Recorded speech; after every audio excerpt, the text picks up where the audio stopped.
chicken is the gateway drug.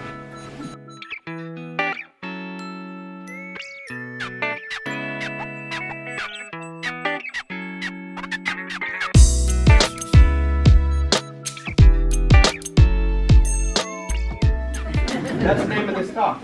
It's the gateway drug for us in a couple different ways. From a farming standpoint, we found out that chicken was our way to get into farming. It's not a typical, farming's a hard occupation to just get into. You need land, you need a lot of expensive things to get started. So for us, chickens, you don't need a lot of land, you don't need a lot of money.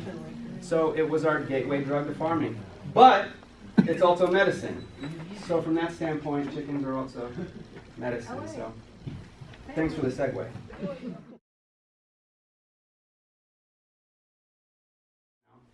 We met at Cal Poly San Luis Obispo. Amanda was studying animal science. I was studying ag business.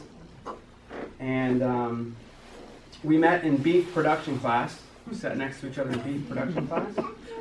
It's a very romantic place to meet. It was great. I just followed her around is really what happened. But since then, we've been trying to inch our way towards our dream of sustainable regenerative farming. After Cal Poly, she went to vet school at Colorado State. She is a practicing vet for small animal right now, sort of transitioning to be a farm vet, cottage vet at some point. Right now she's still a small animal vet here in town.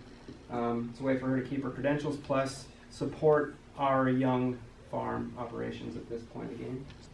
She grew up on a farm. Always knew she wanted to be a vet. I grew up in Los Angeles. I'm a big Dodgers fan. No. I grew up in Los Angeles, and I would go every summer to a family farm up in the Central Coast. They raised beef cattle. I knew the moment I was there that that's what I really wanted to go after was a life of agriculture. But again, at that point, it was really hard to sort of figure out how do you get into agriculture? How do you start an occupation in agriculture? It wasn't very clear at that point in time. Before I was a farmer, I was a financial advisor. Very obvious, right? Financial advisor, right into farming. We made a pretty good living when she was a full-time vet and I was a full-time financial advisor. But we always knew that we wanted to be farmers, and in December of 2014, we came across a property, 50-acre property, for a great price. All it needed was a little bit of work, a lot of work. And so we got that property, and it was just shortly after that where I realized I could no longer really be a financial advisor, and we had to go and become farmers.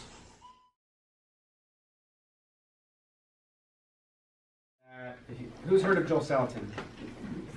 Almost everybody, great. So we employ Joel Salatin's methods across the board. A few other people we incorporate into what we do. We use his style of chicken tractors to raise our broiler chickens. We use his style of eggmobile to raise our laying hens. Everything's mobile, everything's temporary. I'm like the anti-permanent guy. Like I don't like anything that's permanent. I want to be able to pick it up and move it and put it somewhere else. And one of the things that we hear a lot in this world, in the organic world, is the term free range. You've all heard it. I can't stand that term because I have incorporated a term that I think I coined called controlled range. So much more important than free range is controlled range. You want to control, for us, we want to control our animals' impact on the soil. If you just allow any animal to kind of just go out there and do whatever it wants, it's just going to cherry pick the good stuff, leave behind the bad stuff, and you're going to end up with a field of weeds and not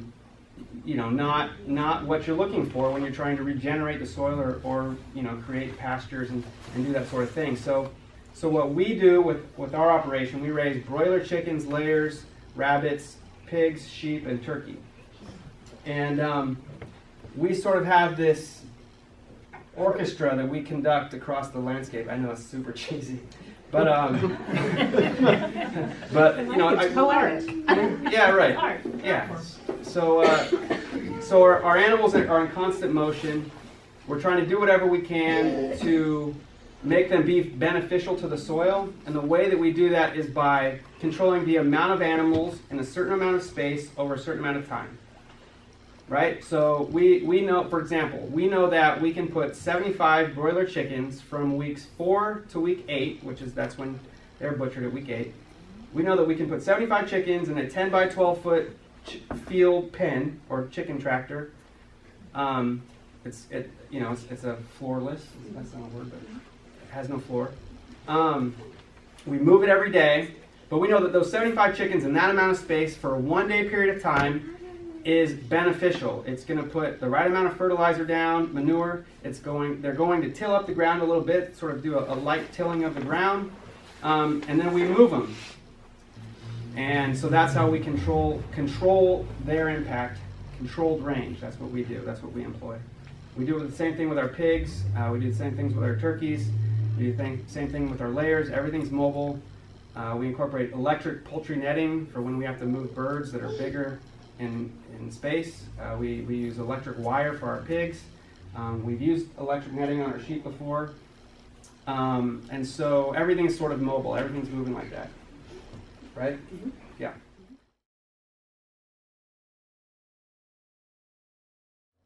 I know you're all asking, what do you do when the green grass runs out? Because we're not on irrigated pasture. We're just on rangeland that we only have green grass. It's not even rangeland. It's not even rangeland. We're on blue oak savanna. Yeah, it's a blue oak savanna.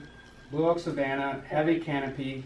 So we have green grass at different points throughout the year. Yeah, the meeting is still going. And but during those times of year when we don't have green grass, we use this stuff. Who knows what this is? Silas does. Wheatgrass juice. Wheatgrass. Yes. Well, it's barley grass. Barley grass.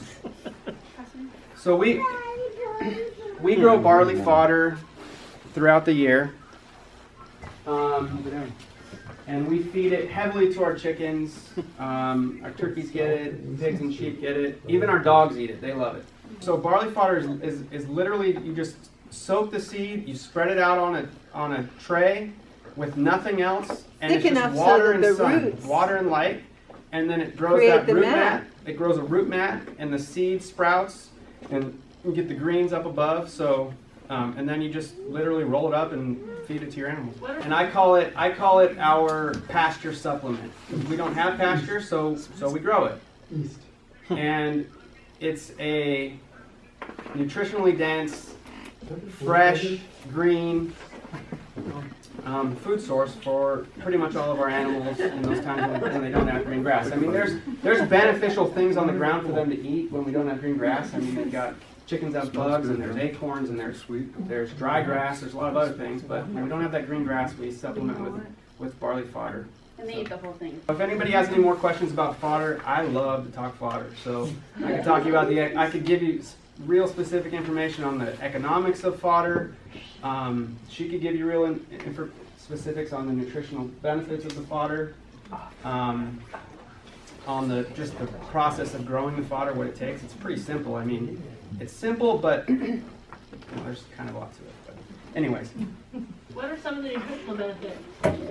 It basically takes, barley, which is, protein content, depends on what you get, maybe 13 to 15% protein. Once it's sprouted, the protein content goes up, but once you've got a good blade of grass on there, it can actually go up to 20 to 22% protein, which is, for us as animal feeders, protein is our most expensive thing. It's very, very hard to find. Furthermore, you've got the chlorophyll content, the antioxidant content right there, that if an animal was just on dry ground, which is what we have a lot of the year, wouldn't be getting that. So those are probably the two main things. And so you're taking a relatively inexpensive grain. We work really hard to source ours. We get ours from out of Nevada City, Grass Valley area. But once you've got it, once you've sprouted it and grown a blade of grass on there, you can really increase palatability, antioxidant content, and the protein content.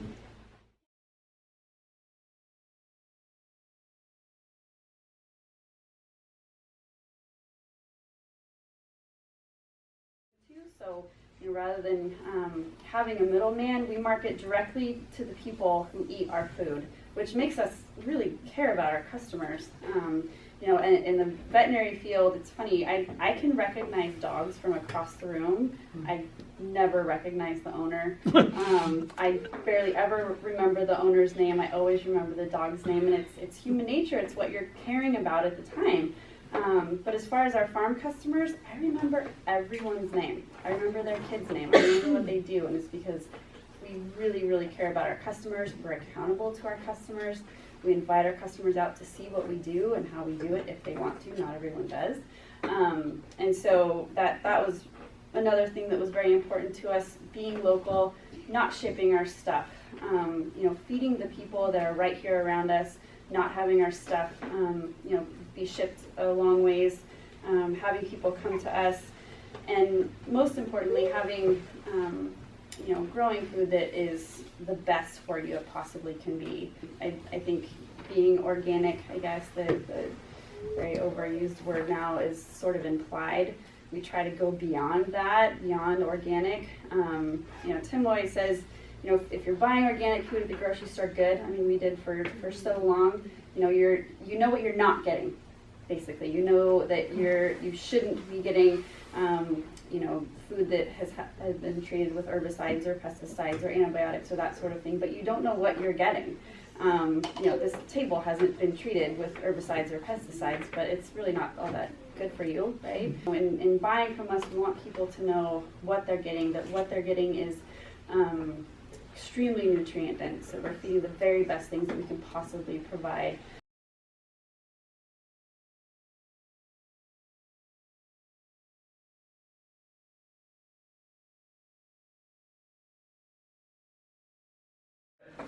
And even if they feed an organic feed that doesn't have pesticides and herbicides, that doesn't mean that it was like the right, fully, all the nutrients that animal needs, so that those nutrients are then transferred to you when you eat it.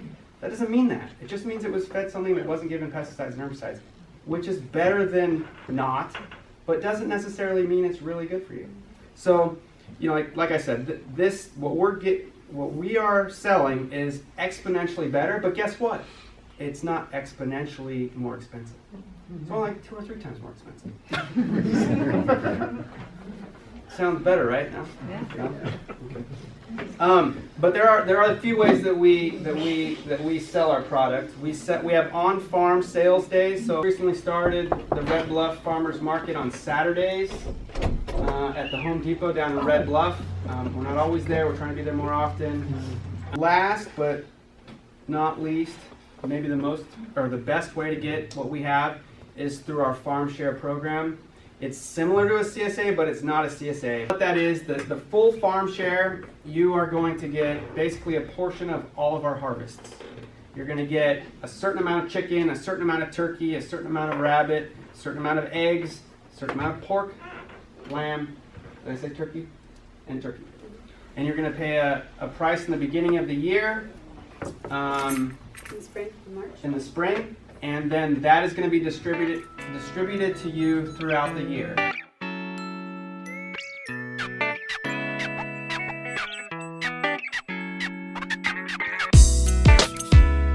I think that's all. Any more questions? Anybody else confused enough?